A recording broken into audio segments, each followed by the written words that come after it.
PTN itu juga akan dilakukan beberapa hal mengenai tentang fungsi dan tujuannya. Untuk jalur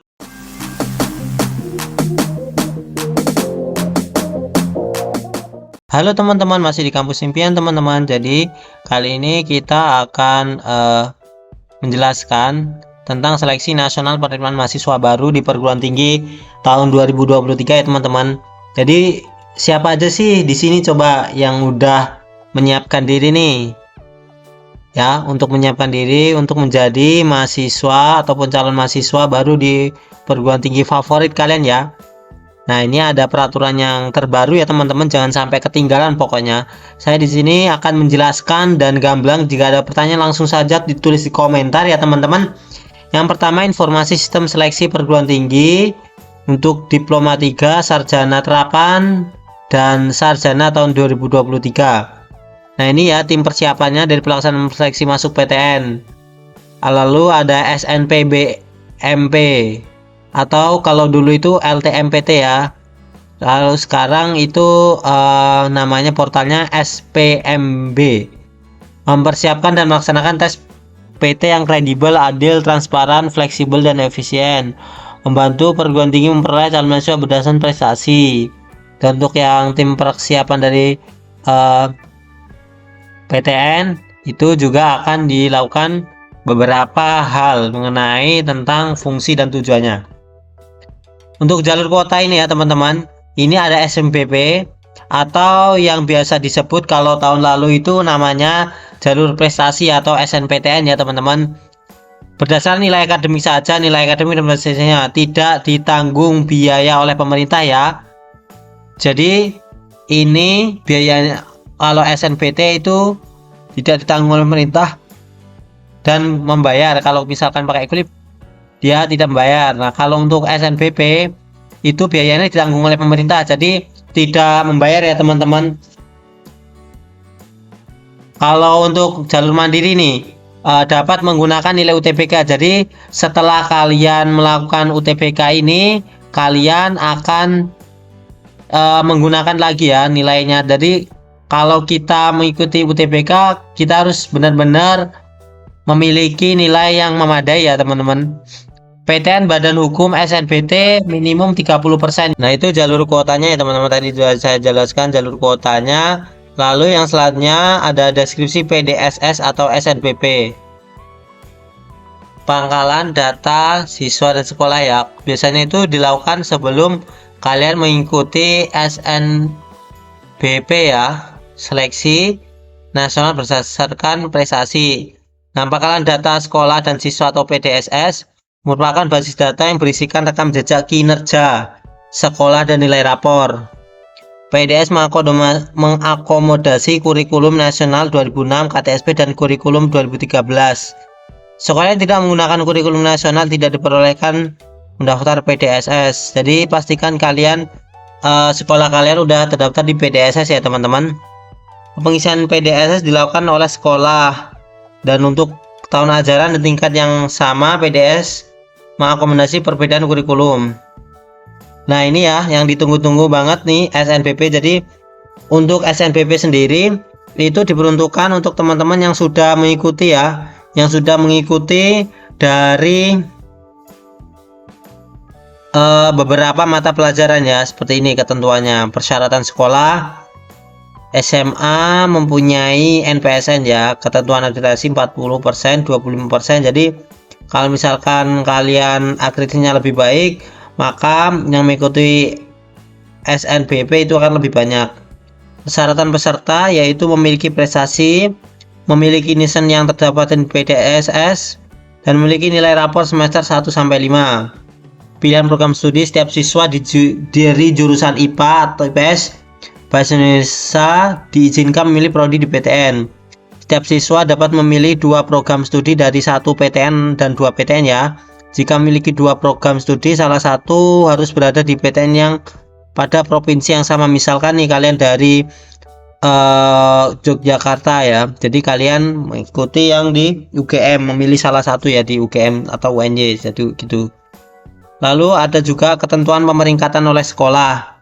Nih kebijakan dari sekolah ya. Pemeringkatan siswa dilakukan oleh sekolah itu dengan memperhitungkan nilai rata-rata semua mata pelajaran dari semester 1 sampai 5. Sekolah dapat menambahkan kriteria berupa prestasi akademik ataupun jumlah siswa yang dalam pemeringkatannya sesuai dengan ketentuan.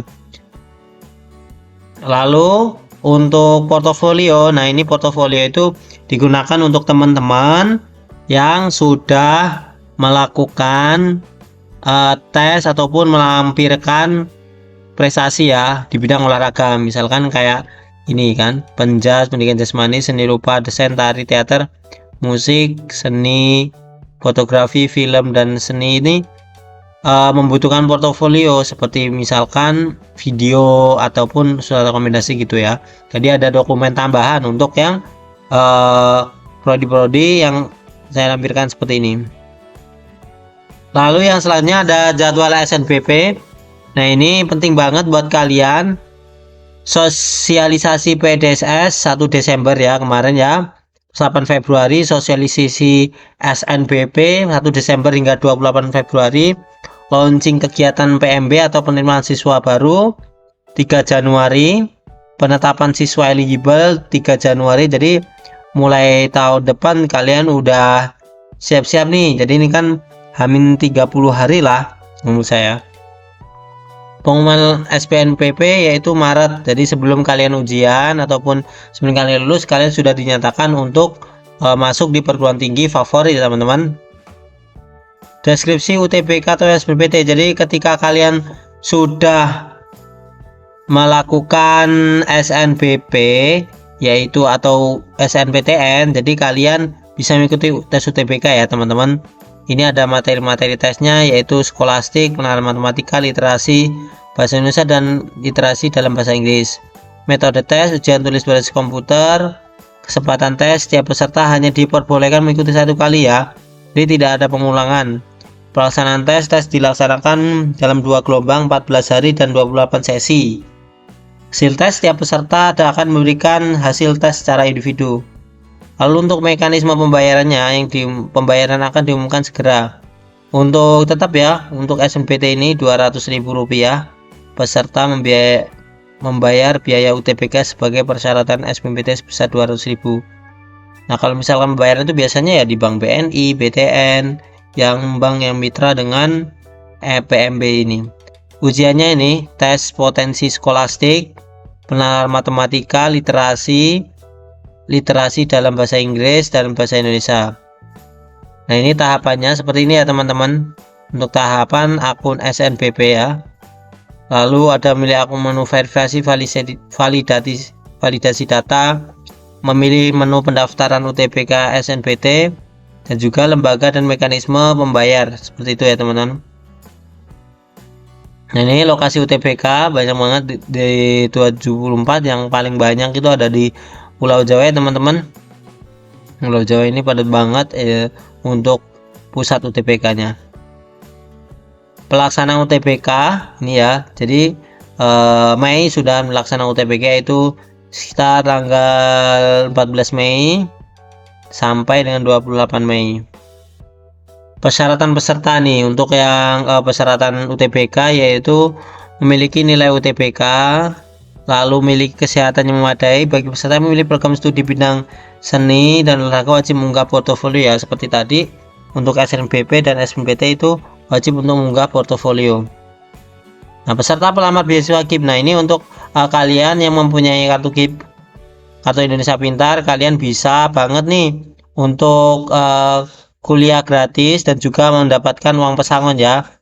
Jadi selain daripada kalian mendapatkan kuliah gratis, juga mendapatkan uang bulanan untuk membeli peralatan-peralatan kuliah ataupun bahan buku seperti itu ya. Mungkin itu saja teman-teman. Jadi apabila ada pertanyaan teman-teman langsung saja untuk kalian tanyakan ya, karena jujur saja ini adalah peraturan baru, jadi sharing-sharing aja kita bareng-bareng. Untuk selebihnya saya minta maaf apabila terjadi kesalahan. Wassalamualaikum warahmatullahi wabarakatuh. Bye bye teman-teman semuanya.